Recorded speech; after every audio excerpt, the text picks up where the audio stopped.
Hey there, my name is Graham Bourque. And my name's Mikaela Nickolds.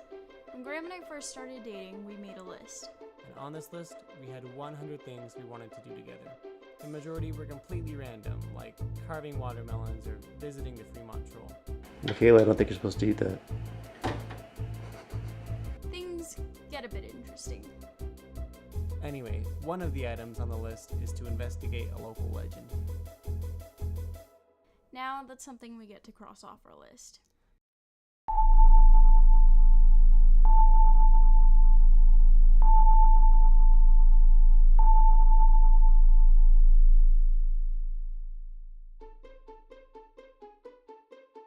It's May 29th, 1993, a Saturday. Conrad Bateman arrived at his wheat field to find something wrong with his crop. It had been flattened. There were crop circles here in Kennewick, Washington. Crop circles are areas in standing crops that have been flattened into unique and interesting patterns. They've appeared all over the world, and the cause is almost always unclear. Most likely, they're created by people with various tools and too much free time. But conspiracy theorists often like to think it's the work of alien visitors. Well, I think it was all a hoax. Yeah. I vaguely remember it being something about being in the paper. Yeah. It was up out around. I want to say it was around Euphrates, wasn't it? It was in South Kennewick. I'm good. South Carolina. Yeah. Off Locust Road.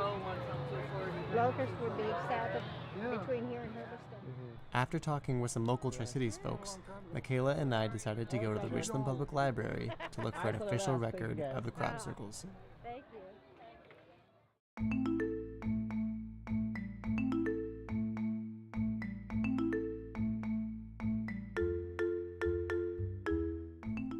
The Richland Library has almost a daily record of the Tri-City Herald on this special film called Microfilm.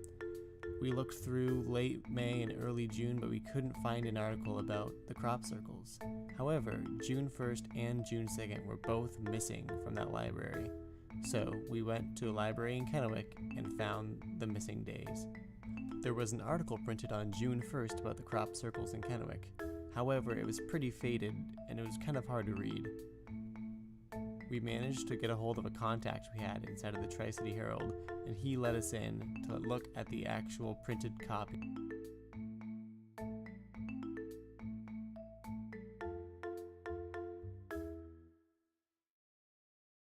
We needed to find someone to talk to that had seen the formation with their own eyes. We wanted to know what it was like to see firsthand.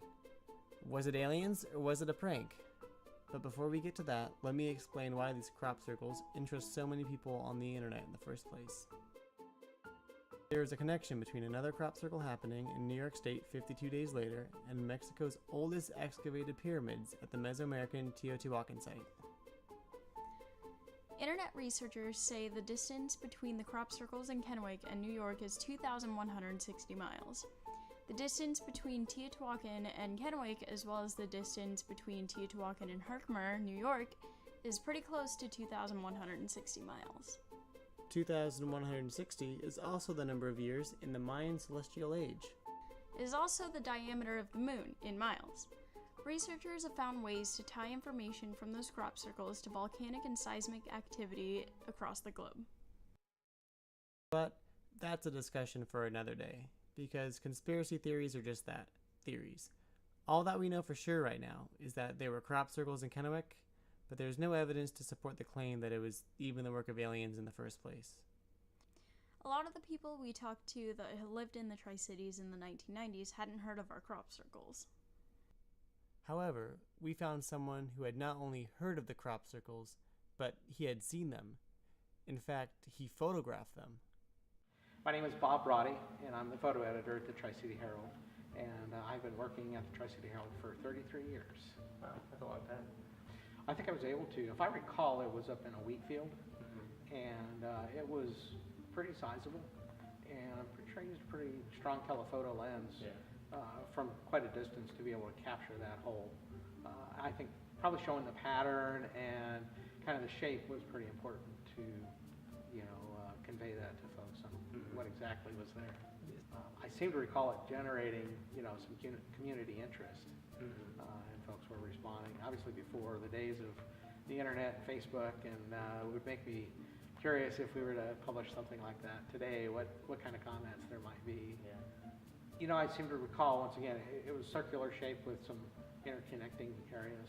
And I think we did find out later that the folks that created that just basically decided to kind of, I don't think they used anything like GPS, probably wasn't quite that available then, but just went up and started kind of stomping around.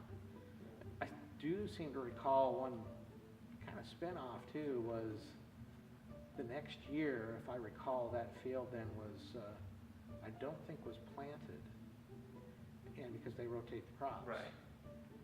But what was really interesting, there was a reverse pattern the next year, because as they had stomped the grain into the ground, the seeds were then implanted.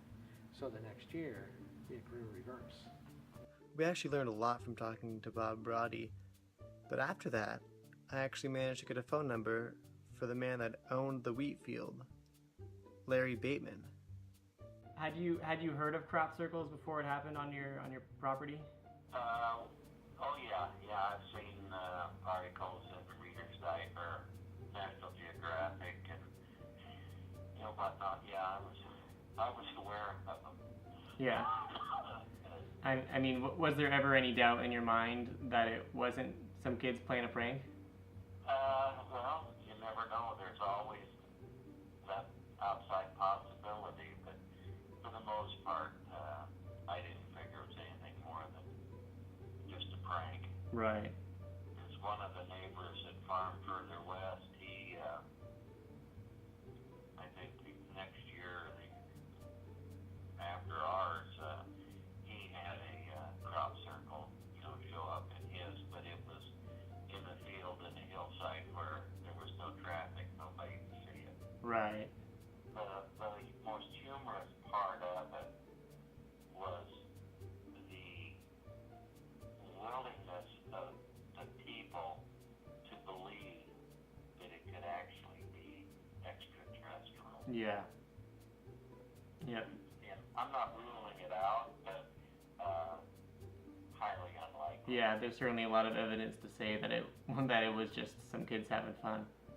Was it a complicated looking design, or was it pretty simple? Well, there was a circle, and there was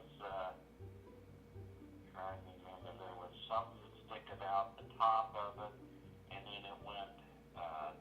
There was a track that went down, and then it had a couple cross pieces on it. Yeah.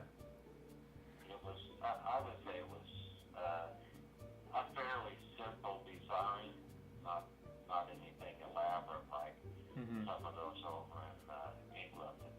Right.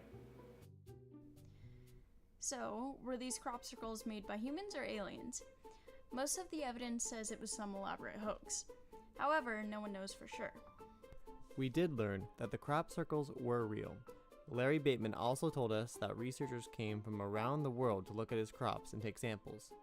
However, that's a lot of traveling to take samples of wheat that had maybe been flattened by some kids pulling a prank.